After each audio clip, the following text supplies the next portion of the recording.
Hello friends, welcome back to our YouTube channel Telugu tech pro. Friends, మీ మొబైల్లో మీరు చాలా గమనించే ఉండొచ్చు. ఇటు సైడ్ కార్నర్లో అయినా సరే, ఇటు సైడ్ కార్నర్లో అయినా సరే, ఎక్కడో ఒక చోట మీకు ఇలాంటి గ్రీన్ కలర్ డాట్ బటన్ అనేది బ్లింక్ అవుతూ ఉంటుందన్నమాట. సో ఈ విధంగా ఎందుకు బ్లింక్ అవుతుంది, దీన్ని మనం తీసేయచ్చా, ఇది ఒకవేళ బ్లింక్ అయినట్టయితే మన మొబైల్ హ్యాక్ అయినట్ట అనే దాని గురించి ఇప్పుడు మనం డీటెయిల్గా తెలుసుకుందాం. మీ మొబైల్లో కూడా ఈ విధంగా బ్లింక్ అవుతున్నట్టయితే దాన్ని ఏ విధంగా రిమూవ్ చేయొచ్చు అనే దాని గురించి నేను మీకు చెప్తాను. అలాగే అది ఎందుకు బ్లింక్ అవుతుంది అనే దాని గురించి కూడా ఇప్పుడు నేను మీకు క్లియర్గా ఎక్స్ప్లెయిన్ చేస్తాను. సో ఈ వీడియో వచ్చేసి ఇన్ఫర్మేటివ్గా అయితే ఉండబోతుంది కాబట్టి ఇప్పటివరకు వీడియోని ఇంకా లైక్ చేయకపోతే లైక్ చేసేయండి. ఇటువంటి మరిన్ని ఇన్ఫర్మేటివ్ వీడియోస్ కోసం మన ఛానల్ని సబ్స్క్రైబ్ చేసుకొని ఫాలో అప్ అయితే ఉండండి. ఫస్ట్ ఆఫ్ ఆల్, ఇటు సైడ్ అయినా సరే, ఎక్కడైనా సరే మీ మొబైల్లో ఆ గ్రీన్ డాట్ అనేది ఎందుకు బ్లింక్ అవుతుంది అనే దాని గురించి నేను మీకు చెప్తాను. ఆ విధంగా బ్లింక్ అయినట్టయితే నేను మీ మొబైల్లో మీరు చెక్ చేసుకోవాల్సిన 2 సెట్టింగ్స్ అయితే చెప్తాను. ఫస్ట్ వచ్చేసి మనకి ఈ విధంగా డాట్ అనేది ఎందుకు బ్లింక్ అవుతుంది అంటే, మీ మొబైల్లో ఎప్పుడైనా సరే కెమెరాని ఓపెన్ చేసినట్టయితే కంపల్సరీగా అక్కడ డాట్ అనేది బ్లింక్ అవుతుంది. అంతేకాకుండా మీ మొబైల్ ఏదైనా వాయిస్ రికార్డర్ కానీ మీరు ఎవరికైనా కాల్ చేసినా సరే, అంటే మీ మొబైల్లో మైక్రోఫోన్ యూజ్ లో ఉన్నా సరే ఆ డాట్ అనేది బ్లింక్ అవుతుంది అనమాట. ఈ 2 రీజన్స్ వల్ల మనకి ఇక్కడ డాట్ అనేది వస్తుంది. ఫర్ ఎగ్జాంపుల్ కోసం ఇక్కడ నాకు ఇక్కడ డాట్ అయితే వస్తలేదు. ఇప్పుడు నేను మీకు కెమెరా ఓపెన్ చేసి చూపిస్తాను. చూడండి, కెమెరాని ఈ విధంగా ఓపెన్ చేశాను. ఓపెన్ చేసిన వెంటనే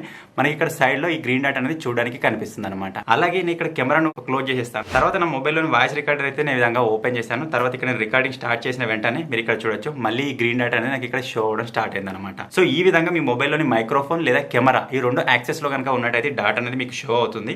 మీరు చెక్ చేసుకోవాల్సింది ఏంటంటే, ఇప్పుడు మీ మొబైల్ యొక్క స్క్రీన్ పైన ఈ విధంగా డాట్ వస్తుంది కదా, అప్పుడు మీరు ఏం చేయాలంటే ఇక్కడ రీసెంట్ యాప్స్ లోకి వెళ్ళి ఇక్కడ మీకు ఏదైనా అప్లికేషన్, అది వాట్సాప్ కావచ్చు, ఏదైనా డైలర్ కావచ్చు, కెమెరా కానీ లేకపోతే మైక్రోఫోన్ కి సంబంధించిన ఏదైనా అప్లికేషన్ కానీ ఓపెన్ లో ఉందా చూసుకోండి. ఇక్కడ నాకు ఇక్కడ ప్రజెంట్ వాయిస్ రికార్డర్ ఓపెన్ లో ఉంది కాబట్టి నాకు ఇక్కడ డాట్ అయితే చూపిస్తుంది అనమాట. ఇప్పుడు నేను దీన్ని ఇక్కడ నుంచి తీసేసాను అనుకోండి, ఇక్కడ నాకు డాట్ అయితే వెళ్ళిపోయింది. ఫస్ట్ ఆఫ్ ఆల్ ఆ విధంగా చెక్ చేసుకోండి. చెక్ చేసుకున్న తర్వాత మీకు ఇక్కడ రీసెంట్ యాప్స్ లో ఎటువంటి అప్లికేషన్ లేకున్నా సరే ఇక్కడ డాట్ అనేది బ్లింక్ అవుతుంది అంటే, మీరు చెక్ చేసుకోవాల్సింది ఏంటంటే, ఫస్ట్ ఆఫ్ ఆల్ మీరు సింపుల్ గా మీ మొబైల్ లోకి సెట్టింగ్స్ లోకి వెళ్ళండి. వెళ్ళిన తర్వాత ఇక్కడ సింపుల్ గా మీకు ప్రైవసీ అని చెప్పేసి ఒక ఆప్షన్ అయితే ఉంటుంది. ఆ ప్రైవసీ ఆప్షన్ పైన మీరు ప్రెస్ చేసినట్టయితే ఇందులోనే మనకు పర్మిషన్ మేనేజర్ అని చెప్పేసి ఉంటుంది అనమాట.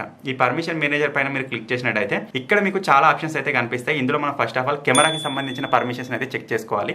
సో ఇక్కడ సింపుల్ నేను కెమెరా పైన ప్రెస్ చేస్తాను. ప్రెస్ చేసిన తర్వాత మనం కెమెరాకి సంబంధించి ఏ అప్లికేషన్ కి పర్మిషన్స్ ఇచ్చామో మొత్తం మనకి ఇక్కడ కనిపిస్తుంది అనమాట. సో ఇక్కడ ఉన్న అప్లికేషన్స్ చూసుకోండి, అన్ని మీకు జెన్యూన్ గా అనిపించినట్టయితే ఓకే, వదిలేసేయండి. ఒకవేళ ఏదైనా ఒక అప్లికేషన్ మీకు జెన్యూన్ గా అనిపించట్లేదు, అదే నాకు తెలియకుండా నా మొబైల్లోని కెమెరాను యాక్సెస్ చేస్తుందేమో అని మీకు అనిపించినట్టయితే సింపుల్ గా దానిపైన ఈ విధంగా ప్రెస్ చేయండి ఫ్రెండ్స్. ప్రెస్ చేసిన తర్వాత మీకు ఇక్కడ డోంట్ అలౌ అని చెప్పేసి ఉంటుంది పర్మిషన్. సింపుల్ గా దానిపైన ఈ విధంగా ప్రెస్ చేయండి. అక్కడ మీకు పర్మిషన్ అనేది క్యాన్సిల్ అయిపోతుంది. లేదు నాకు కెమెరా ఆప్షన్ లో అటువంటి ఆప్షన్ ఏమీ లేదు, అయినా సరే నాకు అక్కడ డాట్ వస్తుంది అని మీరు అనుకున్నట్టయితే మనం ఇక్కడ బ్యాక్ వచ్చేసినట్టయితే ఇందులోనే మనకు మైక్రోఫోన్ అనే ఆప్షన్ కూడా ఉంటుంది. దాని పైన ప్రెస్ చేసినట్టయితే ఇందులో కూడా మళ్ళీ అదే అప్లికేషన్స్ కనిపిస్తాయి అనమాట. ఇక్కడ మీకు ఏదైనా అప్లికేషన్ మీరు తెలియకుండా పర్మిషన్ ఇచ్చారా, అది మీకు అవసరం లేకుండా సరే మీ మొబైల్లో ఉన్నట్టుగా మీకు అనిపిస్తే సింపుల్ దాని పైన ప్రెస్ చేసి సింపుల్ గా డోంట్ అలో పైన ప్రెస్ చేయండి. ఈ విధంగా చేసేసిన తర్వాత మీరు బ్యాక్ వచ్చి చూసినట్టయితే మీకు ప్రాబ్లం అనేది సాల్వ్ అవుతుంది. మీరు ఏదైనా కెమెరా కానీ లేకపోతే ఏదైనా డయల్ చేసినా లేకపోతే ఏదైనా మైక్రోఫోన్ యూజ్ చేసినప్పుడే ఆ డాటా అనేది కనిపిస్తుంది. మిగతా టైంలో మీకు అక్కడ డాటా అయితే కనిపించదు అనమాట. సో జాగ్రత్తగా గుర్తుపెట్టుకోండి, ఎందుకంటే మనం రకరకాల అప్లికేషన్స్ వేరే యూజెస్ కోసం డౌన్లోడ్ చేసుకుని యూజ్ చేస్తూ ఉంటాం. అటువంటి టైంలో ఏదైనా ఒక అప్లికేషన్ మనకు తెలియకుండా మనం మైక్రోఫోన్ కావచ్చు లేకపోతే కెమెరాకి సంబంధించిన యాక్సెస్ తీసుకునే ఛాన్స్ అయితే ఉంటుంది. దానివల్ల మన ప్రైవేట్ డేటా అనేది వేరే పర్సన్స్ యొక్క చేతిలోకి వెళ్ళే ఛాన్స్ అయితే ఉంటుంది. కాబట్టి దీన్ని కంపల్సరీగా చెక్ చేసుకొని ఇప్పుడు నేను చెప్పిన ఆ సెట్టింగ్స్ అయితే చేంజ్ చేసుకోండి. సో ఫైనల్ కి చిన్న ఇన్ఫర్మేషన్ మీకు నచ్చినట్టయితే వీడియో లైక్ చేయండి. ఛానల్ కొత్త వచ్చినట్టయితే సబ్స్క్రైబ్ చేసుకోండి.